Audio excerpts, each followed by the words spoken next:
नमस्कार दोस्तों, आप सबका एक नए वीडियो में स्वागत है। आज हम कुछ प्रश्न लिए हैं हिंदी साहित्य के इतिहास से और जो वन लाइनर है। चलिए इन प्रश्नों को पढ़ते हैं और इसका उत्तर देखते हैं। पहला प्रश्न है, आदिकाल के लिए आधार काल नाम दिया है। तो कौन दिए हैं आधार काल नाम? डॉक्टर मोहन अवस्थी। कौन है? मोहन अवस्थी।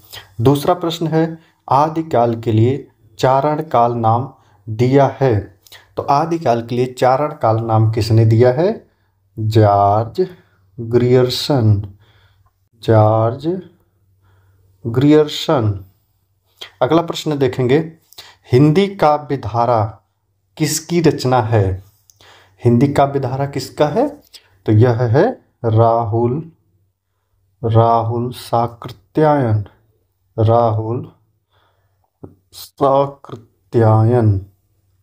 अगला प्रश्न है, हिंदी साहित्य का वैज्ञानिक इतिहास के लेखक हैं। हिंदी साहित्य का वैज्ञानिक इतिहास किसका है? गणपति चंद्र गुप्त का है।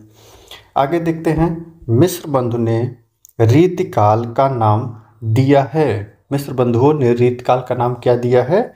अलंकृत काल। क्या नाम दिए हैं? अलंकृत काल। अगला प्रश्न हम देखेंगे, थोड़ा मोटा हो गया, इसको थोड़ा पतला करते हैं। अगला प्रश्न है हमारा, हिंदी साहित्य और संवेदना का विकास किसकी रचना है? हिंदी साहित्य और संवेदना का विकास किसका है? तो यह है रामस्वरूप चतुर्वेदी। किसका है ये? रामस्वरूप चतुर्वेदी। अगला प्रश्न है, हिंदी भाषा का विकास किसकी रचना है? हिंदी भाषा का विकास किसका है? तो यह है डॉक्टर श्याम सुंदर दास।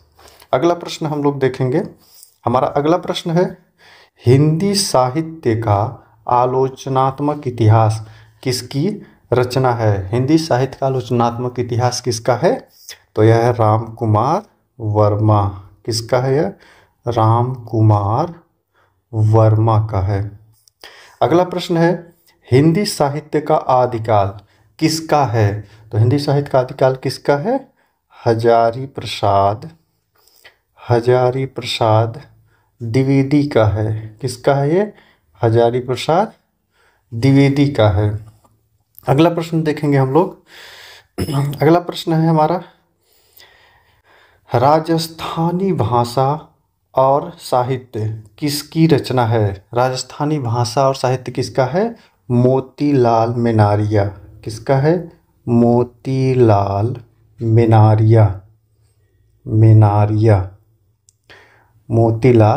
मेनारिया। अगला प्रश्न देखेंगे, इतिहास लेखन की सबसे विकसित पद्धति है। सबसे विकसित पद्धति क्या है इतिहास लेखन की? तो वह है विधेयवादी पद्धति। क्या है? विधेयवादी पद्धति। अगला प्रश्न देखेंगे, भारतीय साहित्य की भूमिका के लेखक हैं। भारतीय साहित्य की भूमिका के लेखक हैं। तो भारतीय साहित्य की भूमिका के लेखक हैं रामविलास शर्मा। किसका है यह? रामविलास शर्मा का। हिंदी साहित्य के इतिहास लेखन की परंपरा का सूत्रपात किया था। तो हिंदी साहित्य कौन किए थे? तो ये किए थे गारसा द तासी। किस भाषा में लिखे थे? तो भाषा क्या थी इनकी? भाषा थी फ्रेंच में। किस में लिखा गया है ये? फ्रेंच भाषा में। ठीक, यही से शुरू होता है। अगला है, ज्ञान राशि के संचित कोश का नाम साहित्य है।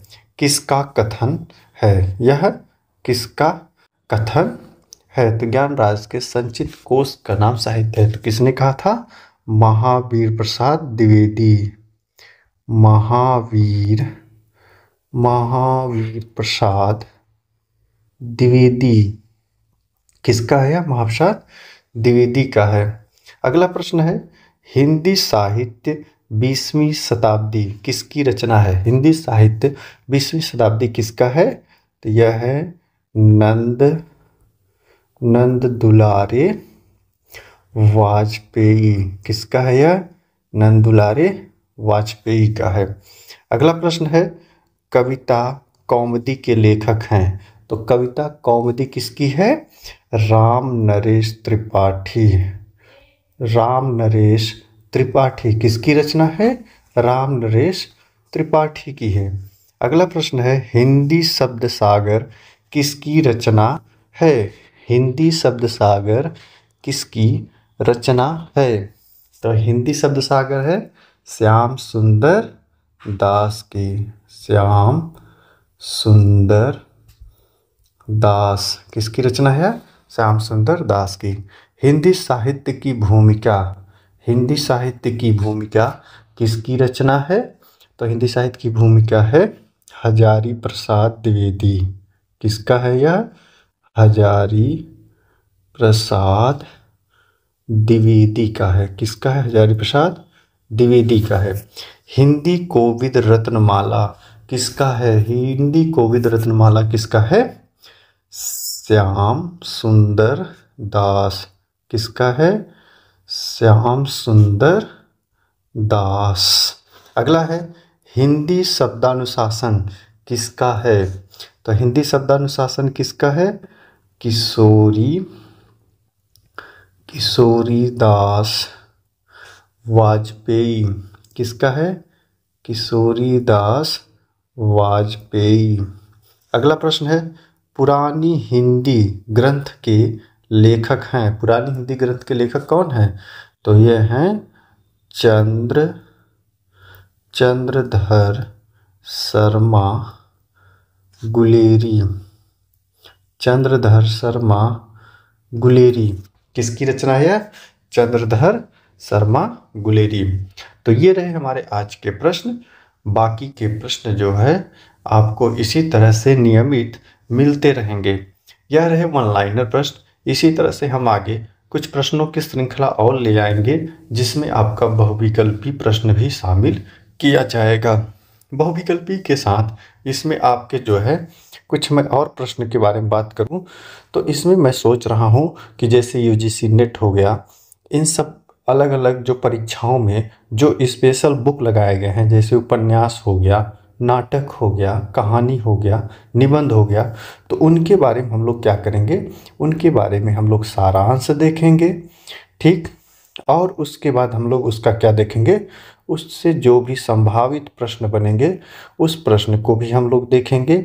इसके बाद हम लोग आगे क्या करेंगे कि उनसे संबंधित जो भी विशेषता निकल कर आती है तो हम लोग उसका जो है केंद्रीय विषय वस्तु क्या देखेंगे? केंद्रीय विषय वस्तु को भी देखेंगे। इसके बाद क्या करेंगे कि इन सभी से जोड़ करके कुछ क्या किया जाएगा? प्रश्नों को भी बनाया जाएगा जो कि इस टॉपिक में शामिल किया जाएगा। इसके साथ हम लोग एक काम और करेंगे कि जो भी रचनाएं हैं, बहुत से लोग ऐसे होते हैं कि जो किताब खोल के नहीं पढ़ना चाहते हैं या नहीं पढ़ पाते हैं, उनको कहीं आना जाना है, किसी भी तरह से कान में अपना क्या करें, हेडफोन लगा करके सुन सकते हैं। तो इसके लिए भी मैंने सोचा है कि जो जो कुछ महत्वपूर्ण कहानियां हैं, नाटक है, उपन्यास है, जिसको कुछ घंटों में बनाया जा सकता है या कुछ मिनटों में बनाया जा सकता है पढ़ करके वीडियो, उसको लाइन टू लाइन हम कहानी पढ़ करके भी क्या करेंगे? इस पे अपलोड कर देंगे। तो इसमें जो है इसको हम क्या करेंगे कि इसके अंतर्गत कुछ पुस्तक अध्ययन भी किया जाएगा। क्या किया जाएगा? पुस्तक अध्ययन किया जाएगा। इसके बाद हम लोग क्या करेंगे? व्याकरण भी देखेंगे, व्याकरण के बारे में भी पढ़ेंगे। व्याकरण के साथ हम लोग इसमें भाषा विज्ञान भी पढ़ेंगे। भाषा विज्ञान भी पढ़ा जाएगा। इसके बाद हम लोग क्या करेंगे, हिंदी साहित्य हिंदी साहित्य हिंदी साहित्य का हिंदी साहित्य का इतिहास हिंदी साहित्य का इतिहास भी इसमें हम लोग पढ़ेंगे। और इसके बाद क्या पढ़ा जाएगा, हिंदी साहित्य का इतिहास हो गया, ये सब हो गया, हिंदी साहित्य का इतिहास हो गया, भाषा विज्ञान व्याकरण, और कुछ जो वस्तुनिष्ठ टाइप की पुस्तकें हैं, जैसे हो गया आपका सरस्वती पांडे, पुनीत राय, ऐसे जो पुस्तकें हैं इनके बारे में भी थोड़ा थोड़ा इसमें हम लोग पढ़ेंगे, या उनसे जो भी है सहायता लेकर हम क्या करेंगे, बताते रहेंगे। बाकी जो भी आपको पढ़ना है, जो कुछ भी आपको पढ़ना है, आप कमेंट करके हमें बता सकते हैं कि आपको क्या पढ़ना है और क्या नहीं पढ़ना है, तो उसके आगे हम शुरू करेंगे और कंटिन्यू करेंगे। एक एक टॉपिक पकड़ेंगे, तब भी हम लोग कुछ न कुछ अध्ययन करते रहेंगे। तो फिर मिलते हैं किसी नए वीडियो में, तब तक के लिए नमस्कार।